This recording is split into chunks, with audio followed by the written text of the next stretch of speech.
Harsha Hospital, Center for Plastic and Cosmetic Surgery, Liposuction, Tummy tuck, breast surgery, lip, chin and nose correction సేవలు. మీ అందానికి నమ్మకమైన చిరునామా Harsha hospitals Kompally Hyderabad. 131వ రాజ్యాంగ సవరణ bill వీగిపోవడంపై ప్రతిపక్షాలు సంతోషం వ్యక్తం చేస్తున్నాయి. మహిళా రిజర్వేషన్ల అమలు సాకుతో కేంద్రం దక్షిణాది గొంతు నొక్కేందుకు చేసిన ప్రయత్నం విఫలమైందని అంటున్నాయి. అయితే బీజేపీ మాత్రం బిల్లు ఆమోదం పొందకపోవడంపై అగ్గి మీద గుగ్గిలమవుతోంది. బీజేపీ మహిళా రిజర్వేషన్లను అడ్డుకోవడంతో ప్రతిపక్షాల అసలు రంగు బయటపడిందని, విపక్షాలు మహిళా సాధికారతకు వ్యతిరేకమంటూ మరోసారి రుజువైందంటూ అంటున్నారు.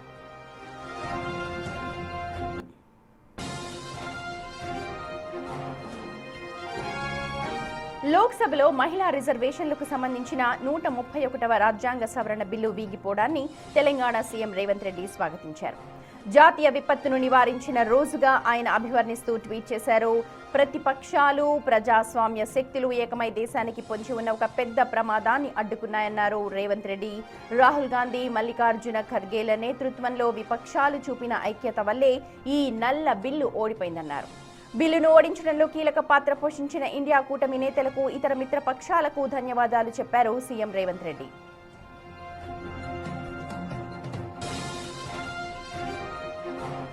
లోక్సభలో మహిళా రిజర్వేషన్ బిల్లు విషయంలో ఊహించిందే జరిగిందంటున్నారు తెలంగాణ జాగృతి అధ్యక్షురాలు కల్వకుంట్ల కవిత.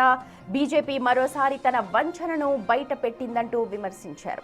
రాజకీయ లబ్ధి కోసమే కుట్రపూరితంగా మహిళా బిల్లును డీలిమిటేషన్తో ముడిపెట్టి అమలు కాకుండా అడ్డుకున్నారంటూ ఫైర్ అయ్యారు.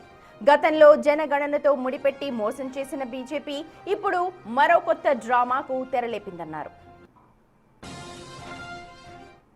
భారతీయ జనతా పార్టీకి చాలా స్పష్టంగా, నిర్దుష్టంగా తెలిసి ఉన్నప్పటికీ కూడా విమెన్ రిజర్వేషన్ బిల్లు పెట్టి మహిళల కోసం బిల్లు పెడుతున్నామని ఏదో రాజకీయంగా లబ్ధి పొందేటటువంటి ప్రయత్నం చేసి దాన్ని డీలిమిటేషన్తో కలిపి పెట్టి ఇవాళ ఆపోజిషన్ పార్టీస్ అన్ని ఒక దగ్గరికి వచ్చి ఆ మహిళా బిల్లును ఓడగొట్టేటట్టు చేసిండ్రు.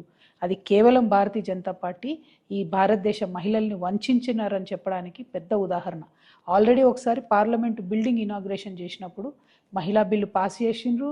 దాన్ని సెన్సెస్తో అంటే జనగణనతో ఆనాడు లింక్ చేసిండ్రు.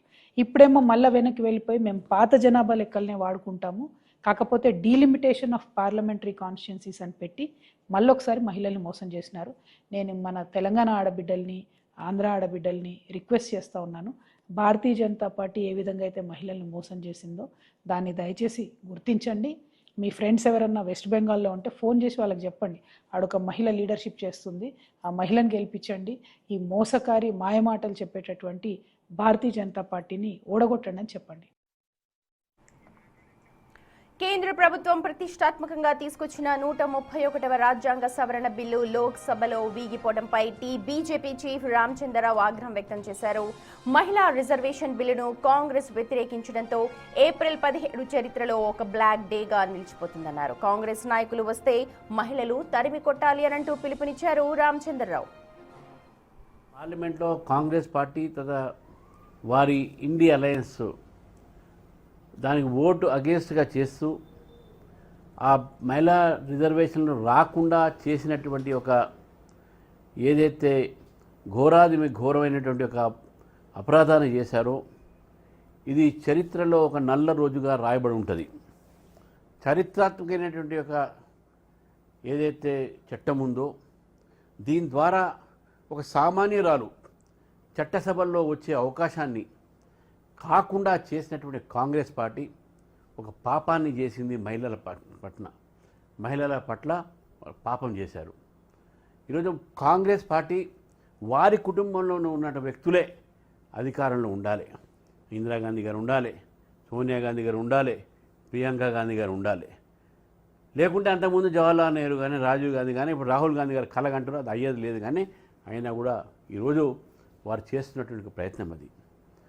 అందుకే వాళ్ళకు ఉన్నటువంటి ఒక కుటుంబ మనస్థితి, మా కుటుంబమే పరిపాలించాలి, ఒక బీదవాడు వెనకబడిన తరగతిలో వాళ్ళు చేయకూడదు, మా కుటుంబం నుంచే మహిళలు అధికారంలో ఉండాలి అని ఈరోజు వారు చేసిన పనికి ఒక సామాన్యరాలు రాజకీయాల్లో రాకుండా చేసేటటువంటి ప్రయత్నం కాంగ్రెస్ పార్టీ చేసింది. నేను మన రాష్ట్రంలో కూడా మహిళలందరినీ కూడా కోరుతా ఉన్నాను, కాంగ్రెస్ నాయకులు వారు మీ దగ్గరికి వస్తే ఏ రూపంలో అయినా సరే తరిమి కొట్టండి, వారిని వినకండే మాట, ఇక వారిని దూరం పెట్టండి, వారికి ఓటు వేయకండి ఎప్పుడైనా సరే, ఎందుకంటే మీ అధికారాన్ని ఇవ్వకుండా చేశారు. రాజ్యాంగ సవరణ బిల్లు వీగిపోవడాన్ని భారత ప్రజాస్వామ్య చరిత్రలో ఒక చీకటి రోజుగా అభివర్ణించారు కేంద్ర మంత్రి కిషన్ రెడ్డి. మహిళా బిల్లును అడ్డుకుని విపక్షాలు ప్రజాస్వామ్యానికి తలవంపులు తీసుకొచ్చాయంటూ ట్వీట్ చేశారు. Bill వీగిపోవడంపై BJP MP Bandi Sanjay కూడా ఆగ్రహం వ్యక్తం చేశారు. ఏప్రిల్ 17 దేశంలో మహిళలందరికీ కూడా ఒక చీకటి రోజు అంటూ ట్వీట్ చేశారు. చూడొచ్చు బిగ్ టీవీ స్క్రీన్ మీద బండి సంజయ్ ట్వీట్ ని కూడా.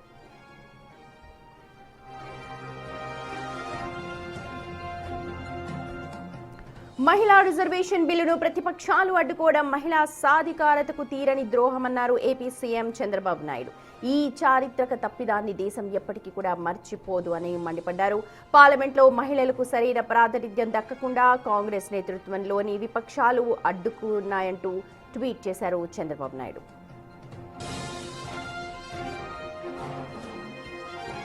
చట్టసభల్లో మహిళా ప్రాతినిధ్యాన్ని పెంచే చారిత్రక అవకాశాన్ని ప్రతిపక్షాలు ఉద్దేశపూర్వకంగానే అడ్డుకున్నాయంటూ ఫైర్ అయ్యారు. AP deputy CM Pawan Kalyan reservation బిల్లును వ్యతిరేకించడం ద్వారా ప్రతిపక్షాలు మహిళా సాధికారత కన్నా తమ రాజకీయ లెక్కలకే ప్రాధాన్యత ఇచ్చాయంటూ ట్వీట్ చేశారు.